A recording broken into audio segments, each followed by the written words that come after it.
આ સાહેબ 3 LED છે RYB, ત્રણેય ઓન હોય એટલે આપણે 3 ફેઝ કમ્પ્લીટ છે. આ મશીન આ દબાવો ત્યારે મશીન ચાલુ થાય, આ LED ચાલુ થાય, અને ઇમરજન્સી તમારે સ્ટોપ કરવું હોય તો ઇમરજન્સી સ્ટોપ દબાવો એટલે બંધ થઈ જાય. આપણે 10 સેકન્ડ રાખ્યું છે ટાઈમર, આ દબાવશું એટલે 10 સેકન્ડ ચાલશે.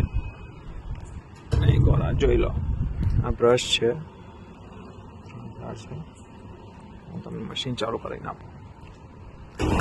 ચાલુ કરીએ ને,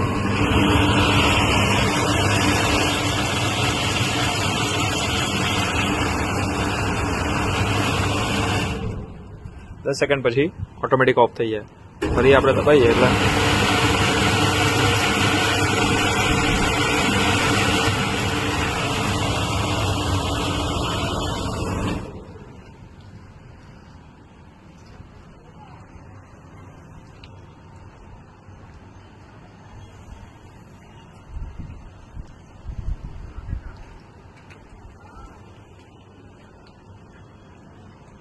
અહીંયા પાણીનું કનેક્શન આપવાનું આપણે.